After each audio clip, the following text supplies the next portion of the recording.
તમારા અંતરમાં વસે. ભગવાન તમારા ઘટમાં જ વસે છે. ગમે એટલા તમે પુરાણો વાંચો, ભજનો સાંભળો, અવતારી પુરુષોને મુખેથી સત્સંગ સાંભળો, બધાયનો ઋષિ મુનિઓનો મત એવો છે કે ભગવાન તમારા ઘટમાં વસે છે. ભગવાન કૃષ્ણથી માંડી અને રામ, રામોપીર, રવિ સાહેબ, ભાણ સાહેબ, કબીર સાહેબ, વિશ્વના જેટલા પણ સંતો છે એની ભગવાનને આય બતાવ્યો છે. એટલે આપણે રામ રામ ને સીતારામ ને કરીને પછી શું કરીએ? સીતારામ કરીને આય હાથ અડાડીએ. સીતા ને રામ ક્યાં બેઠા છે? તો કે તારામાં આ બેઠા છે ને મારામાં આ જ બેઠા છે. અટાણે તો ઈ ક્યાં પરવાર છે? મને આમ કરે કે આ હે રામ રામી લેવાનું કોઈક ને. પેલાના જમાનામાં મોટા માણસ રામ રામી ન કરીએ ને તો ખીજાઈ જાય. હારા રામનું નામ લેતો મોઢા મગ ભર્યા એમ કીએ. અટાણે તો ક્યાં એમાંય મોબાઈલ આવ્યા ત્યાંથી તો હાવ દાટ જ વરી ગયો. હાવ દાટ વરી ગયો. એટલે રામ નામ કી ઔષધિ ખરી નીતિ સે ખાય. ઈશ્વર તારા અંતરમાં વસે. એને જોવો હોય તો ગુરુની કૃપા જોઈએ. ઈશ્વર તારા અંતરમાં વસે, એને ગુરુ કૃપાથી જો. ઈશ્વર કોઈએ એમ નથી કીધું કે બહાર વસે. ઈશ્વર તારા અંતરમાં વસે, એને ગુરુ કૃપાથી તું જો. ગુરુ કૃપાથી એટલે પેલા કોઈ સદગુરુ, કોઈ સંતને શરણે જઈ તન મન અને ધનથી પેલા તો સેવા કરી. આવીને તરત જ એમ કે મને ગુરુ ઉપદેશ આપી દો, પણ કદાચ આપી દે પણ તરતોતરત જો સમજણ ન હોય તો લાયખીએ નહીં. લાયખીએ નહીં, હતો નહીં એવો કોરો રહીને પાછો જાય. એવા ઘણા દાખલા છે. ઉપદેશ લે બાપા, ઉપદેશ આપી દો, ઉપદેશ આપી દો. ઉપદેશ નહોતો દીધો ને ત્યાં સુધી કંઈક નો આવતો, લઈ દીધો તો કે બંધ થઈ ગયો. ઉપદેશ દીધો તો બંધ થઈ ગયો. એને કઈ આમાં તો આવું હતું લ્યો. એને સમજાણો નહીં, ઉપદેશ સમજાણો નહીં. એ કરતા નહોતો દીધો ને ત્યાં સુધી ઘણા આવતા હતા. પછી ઉપદેશ લઈને પાછા ગયા. સમજાણો નહીં. એટલે આ આજની વાત નથી, આ પ્રથમ યુગથી અત્યાર સુધી પડ્યું આવે છે. પ્રથમ યુગમાં કે પ્રહલાદ રાજા થયા ને એની 15 કરોડને ઉપદેશ દીધો. 15 કરોડને. એમાંથી 10 કરોડને ન સમજાણો ઉપદેશ, 5 કરોડ સીધી ગયા. પ્રથમ યુગમાં પ્રહલાદ સીધ્યા, 5 કરોડ લઈને ઓદર્યા. બીજા યુગમાં યુક્તિ કીધી. આ એક મંત્ર છે. પ્રથમ યુગમાં પ્રહલાદ સીધ્યા, 5 કરોડ ને ઉપદેશ દીધો. 15 કરોડ ને એમાં 5 કરોડ સીધી ગયા. 10 ને ન સમજાણું એ રહી ગયા. બીજા યુગમાં યુક્તિ કીધી, હરિશ્ચંદ્ર અને તારામતી. એની 21 કરોડ ને આ ઉપદેશ આપ્યો.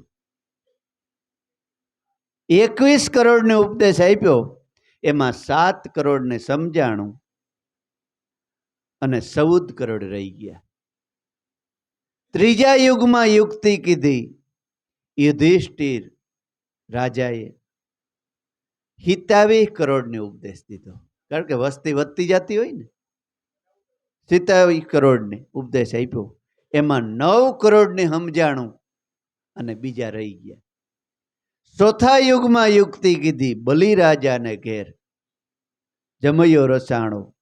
એની 36 કરોડ ને ઉપદેશ આપ્યો. એમાં 12 કરોડ ને સમજાણું અને બીજા રહી ગયા. 5, 7, 9 અને 12 કરોડ 33 મેળે મળ્યા. 33 કરોડ દેવતાઓ ત્યાં, એ બધા ત્યાં નહીં. એમાં 3 કરોડ બાકી છે, જે 36 કરોડ છે દેવતાઓ છે. એ 3 કરોડ આ કલિયુગની અંદર દેવાનો છે. 3 કરોડ સીધવાના છે. ઉપદેશ બધ ઘણાને દે, પણ 3 કરોડ સીધી જવાના છે આ કલિયુગમાં, એમ સંતો કહે છે.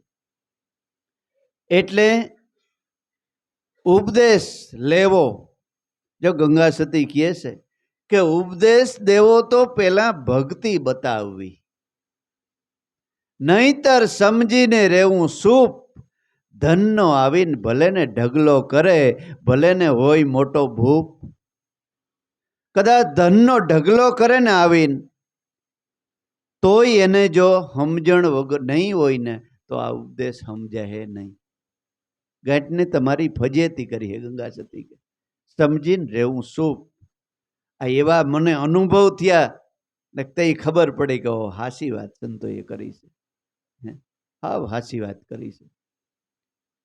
અને એવું પોતા માટે આવતા હોય, ભક્તિ કરવા માટે આપણે બીજા માટે આવીએ છીએ. આપણે આપણો જન્મારો સુધારવો છે, આપણને ભક્તિ કરવી છે. ન્યા ઘણાઈને માન ન જડે તોય બીજી વાર ન આવે કે મને ન્યા કોઈ બોલાવ્યો નહીં, મારા હાથ બહુ રામરામી ન કર્યું, ન્યા તો આમ હતું, ન્યા તેમ હતું, એટલે હું નતો આવતો. આપ એને એમ હે કે આ મારા માટે બધા અહીં ભેગા થાય. આપણે આપણો શેડો સુધારી લેવો છે. આપણે હેઠું જોઈ, એ લાભુ દાદા કહેતા અને હરિરામ બાપા કહેતા ગુંડળાવાળા, કે આપણે મારે તો છે ને મારો વાટકીમાં મારો ગોળ સોડીને ખાઈ લેવો છે. જગત ખાય કે ન ખાય, મારી વાટકીમાં મારો ગોળ સોડી અને મારે ખાઈ લેવું છે. બાજુવાળો શું કરે, શું નથી કરતો, એનું મારે જોવું નથી. હેઠું જોઈ શાંતિથી સદગુરુ શરણમાં આપણી નજરમાં આવે એ સેવા કરી, તન મન ધનથી આપણા સ્વરૂપમાં રહી અને 24 કલાક રોકાઈને વયો જાય.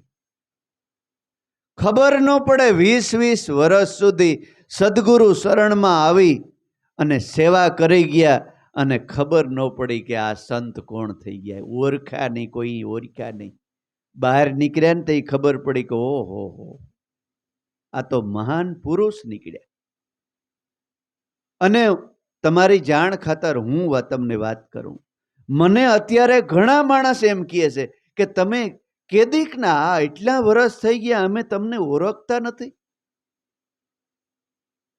આવડો મોટો સત્સંગ ને આવડો મોટો માહોલ તમે ઊભો કરી દીધો 2-5 વર્ષમાં, તમને એમ તો ઓળખતા નથી. ઉગમ ભોજના પુરુષ છે એ અમને ખબર નથી. ઘણા મોટા મોટા પુરુષો મને નથી ઓળખતા. લ્યો, ગજબ કહેવાય. પણ આમાં બાપા ઓળખાણ કરાવવાની ન હોય. ભક્તિ કરો પાતાળ મેં તો પ્રગટ થઈ જાય આકાશ. દાબી દૂબી ન રહે કસ્તુરીની બાસ. તમારે જો ક્યાંય ઓળખાવા જવું હોય ને તો દુનિયામાં કોઈ ઓળખે એમ નથી. પણ પેલા તમારી ઓળખાણ ઈશ્વર પાસે થઈ જવી જોઈએ. ઈશ્વર તમને ઓળખી જાય ને એટલે જગત ઓટોમેટિક તમને માંડે ઓળખવા. ઓટોમેટિક ઓળખવા.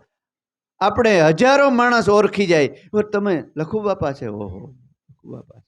આપણે કોઈ દી જોયા ન હોય, ઓળખતા ન હોય, તો એમ થાય કે ઓહો, ઈશ્વર ખરેખર આ જસ તને દેવાની જરૂર છે, પણ તું જસ તારા સંતોને દેશ.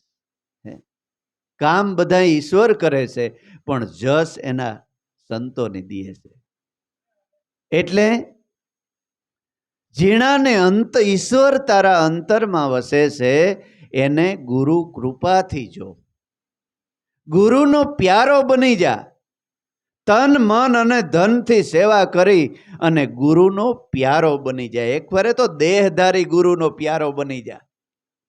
જગત ભલે કહેતા હોય કે ગુરુની જરૂર નથી, પણ રામ ને કૃષ્ણ જેવાને પણ ગુરુને બાપા જરૂર પડી. એક મારી સુરતામાં એસી મૂર્ત દેખી કે જેના રામ ને કૃષ્ણ પણ પૂજારા. એક મૂર્ત એવી દેખી કે રામ ને કૃષ્ણ પણ એને પૂજા કરતા હતા. હે, એ કઈ બુદ્ધિ વગરના તો નહીં હોય. રામ ને કૃષ્ણ કે રથમાં જોડાણા, દુર્વાસા અને રૂક્ષમણી અને ભગવાન કૃષ્ણ દુર્વાસાને રથમાં બેસાડીને બે રથમાં જોઈત્યા. આપણે એના કરતા હોશિયાર થઈ ગયા. ઘણા એ આપણે જોતા હોય સત્સંગ કે એ તો આમ કરે ને, એ તો ઈર્ષા, અંદરથી ઈર્ષા કે આને તો કાલે સવારે સાયકલ લઈને રખડતો તો અટાણે મોટરમાં જાય છે. ઈર્ષા, અંદરથી ખેદો, ક્રોધ, હે, ઈર્ષા બોલતી હોય. સત્સંગમાં એવા માંડે કરવા. હે, ઈ એક નિંદા અને ઈર્ષા છે બાપુ.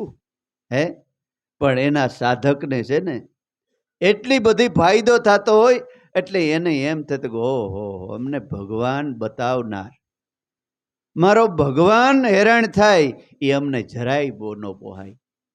હે, અમને જે કેવું હોય એ કયો, પણ અમારા ગુરુને તો કઈ કેવું જ નહીં. હે, એટલે ઈર્ષા માંડ્યા કરવા અંતરથી, ઈર્ષા. બાકી ગુરુની તો આજે જરૂર છે, કાલે જરૂર છે, અને શ્યાર જુગથી જરૂર પડતી આવી છે. શ્યાર જુગથી. ગુરુ વિના કોઈ માળા ફેરવે, ગુરુ વિના દેવે દાન, ઈ દાન તમારા હરામ છે, એમ કહે છે વેદ પુરાણ. આ કઈ થોડું ખોટું લખ્યું હે. એટલે પેલા તન મન અને ધનથી કંઈ પણ દેખાવ કર્યા વગર ભગવાન કૃષ્ણ કહે કે ગુરુનો પ્યારો બની જાય. એનો પ્રેમાળ હાથ તારી માથે ભરશે ને એટલે તારી પગથી માથા સુધી બુદ્ધિ શુદ્ધ થઈ જાય, શુદ્ધ થઈ જાય. અને થઈ ગઈ ને આપા ગીગા જેવાને, ને કે મા દીકરો બે ડુકાર પડ્યા અને આપા દાનાના આશ્રમમાં આવ્યા. એ હુંડો લીધો, એ લીધો માથે ગાયના સાણનો, કોઈને જોયા કર્યા વગરનો, 12 વર્ષ સુધી દેખાવ ન કર્યો.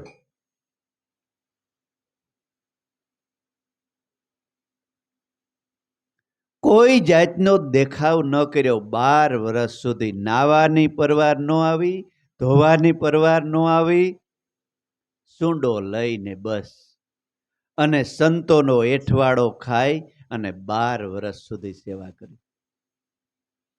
આ તો ઓલા ભોજા બાપા કહે છે ને, સવારના પોરમાં વેલો ઉઠીને પછી ઠંડે પાણીએ નાય, હગા ભાઈનું હારું દેખી અને અંતરમાં લાગે લાય, પ્રભુને ભજવાથી શું થાય? સગા ભાઈનું સારું દેખી અંતરમાં લાગે લાય, પ્રભુને ભજવાથી શું થાય? એટલે ભગવાનને એમને એમ પૂજવાથી કંઈ ફાયદો થતો નથી.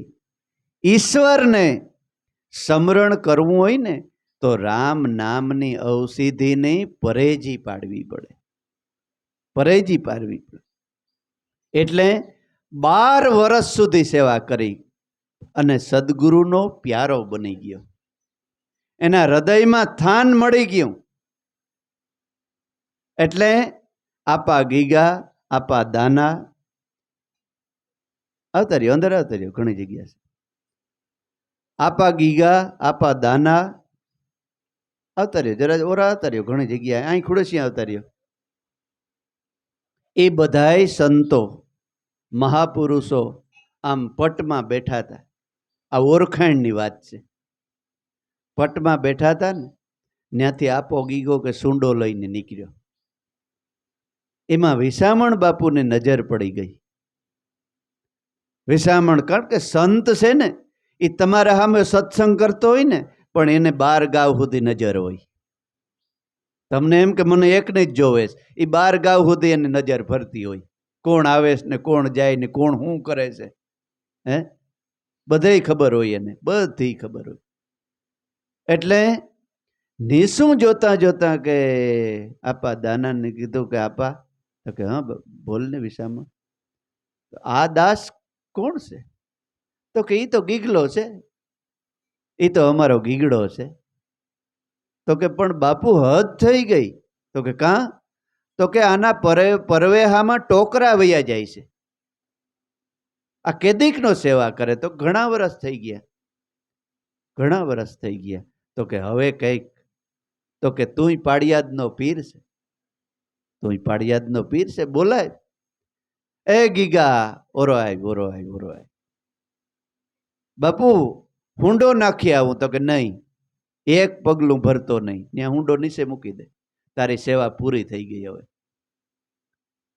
તો કે બાપુ સાણવાળા હાથ છે એ ધોતો આવું. તો કે નથી ધોવો, હવે ધોવાની જરૂર નથી,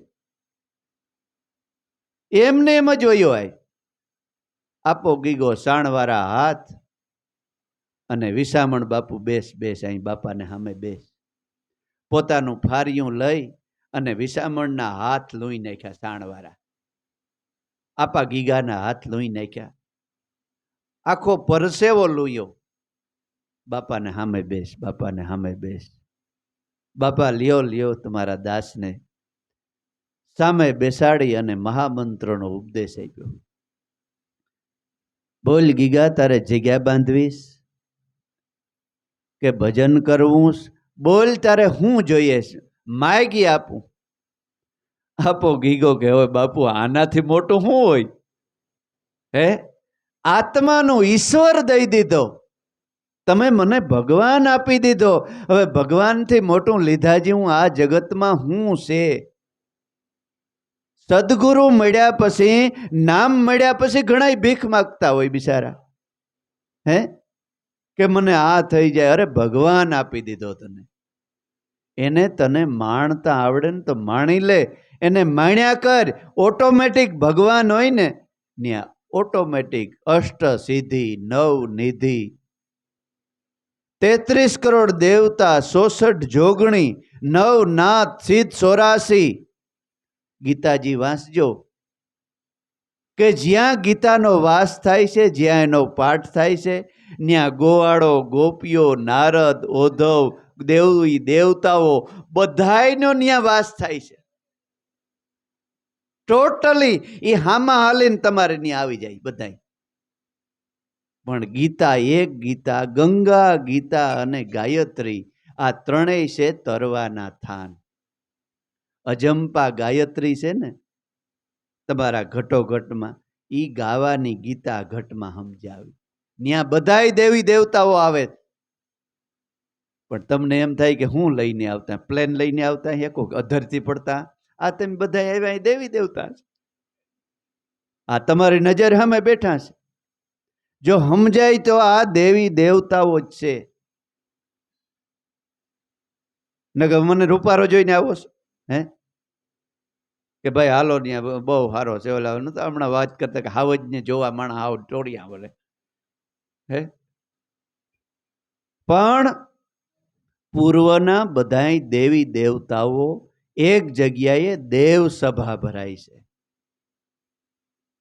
બાકી કૂટ સભા તો કાયમ ભરાય છે. હે, કાયમ. કૂટ સભા કેને કહેવાય ખબર? કહો. કૂટણ શબ્દ સભા કેને કહેવાય? કે પેલા એ બધા આવે ને એટલે કલાક 2 કલાક માર્યું તાર્યું કરે.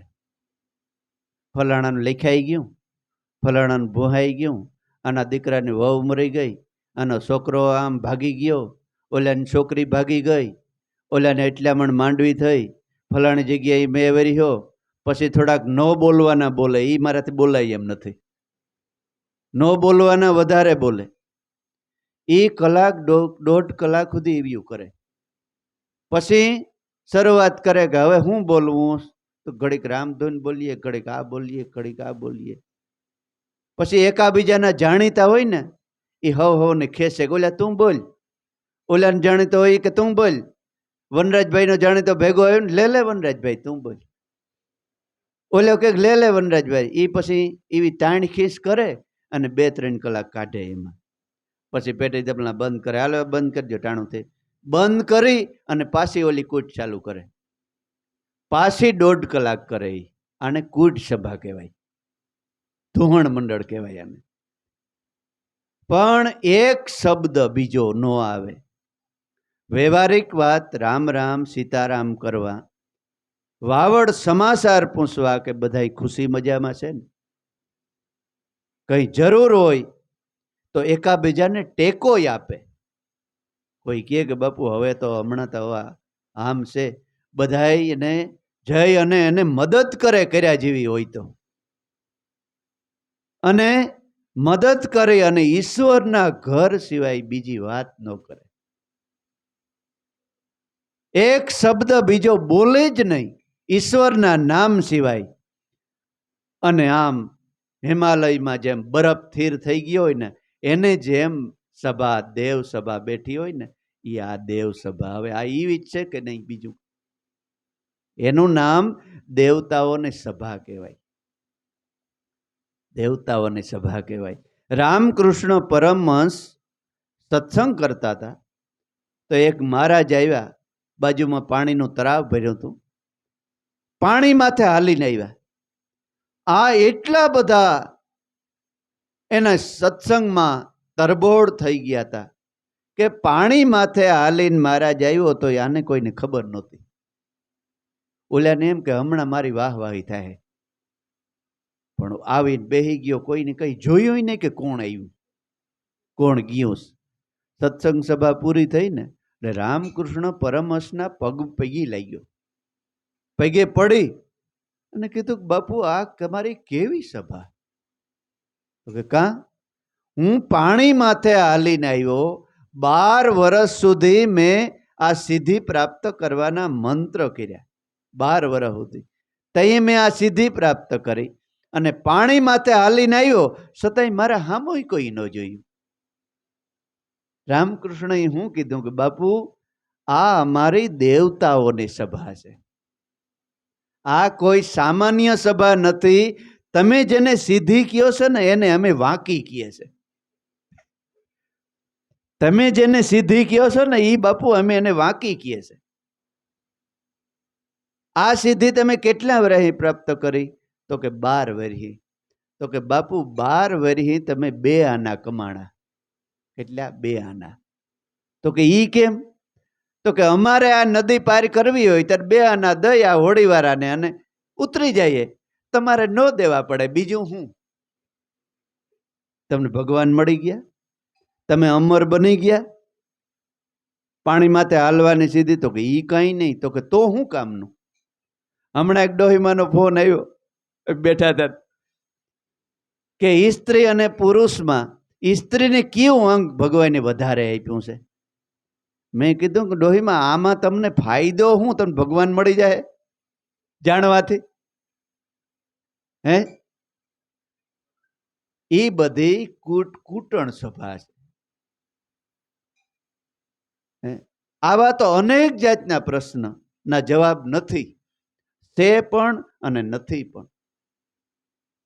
પણ સંત સભામાં આપો ગીગોઈ કીધું કે બાપુ ભગવાન મળી ગયો, જીવતો જાગતો, હવે મારે માગવાનું ન હોય બાપુ.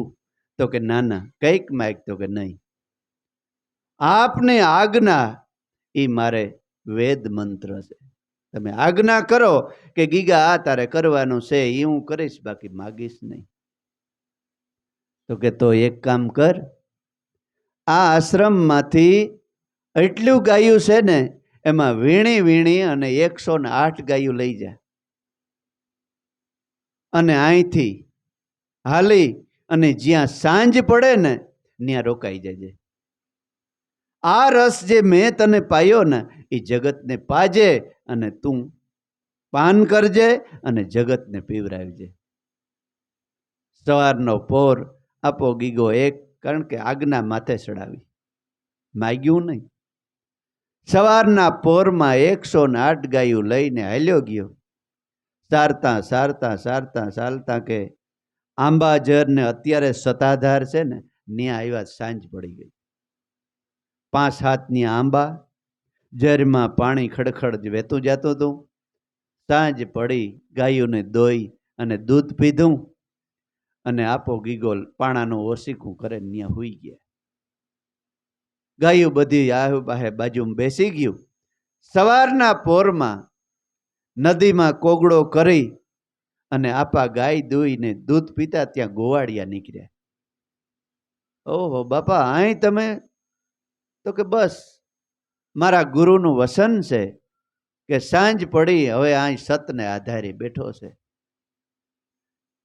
એક દી બે ગોવાળિયા આવ્યા, બીજે દી શિયાર આવ્યા, એમ કરતા કરતા જગ્યા હરખી કરી, એમ કરતા કર્યા એવડો સતાધારને વહાઈ.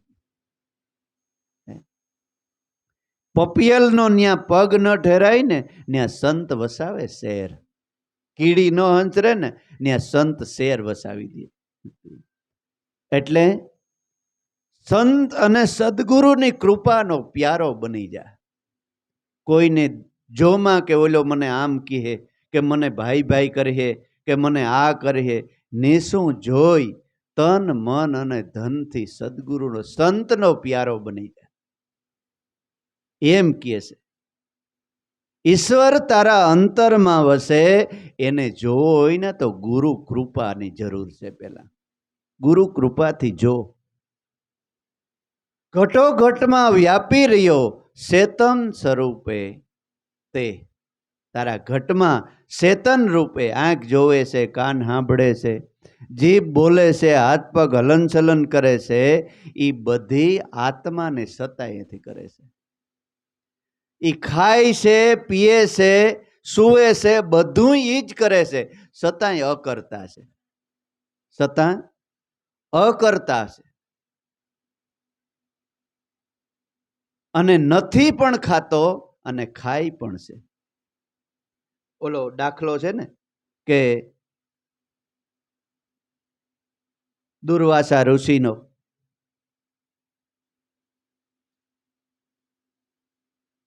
કે ભાઈ જમનાજીમાં પાણી જાતું હતું બે કાંઠે, અને ગોપીઓ જમાડવા થાર ઋષિ પત્નીઓ આવી કે જાઓ સદાય ઉપવાસી હોય તો કેજો કે મારક દીએ. 1000 થાર ખાઈ ગયો,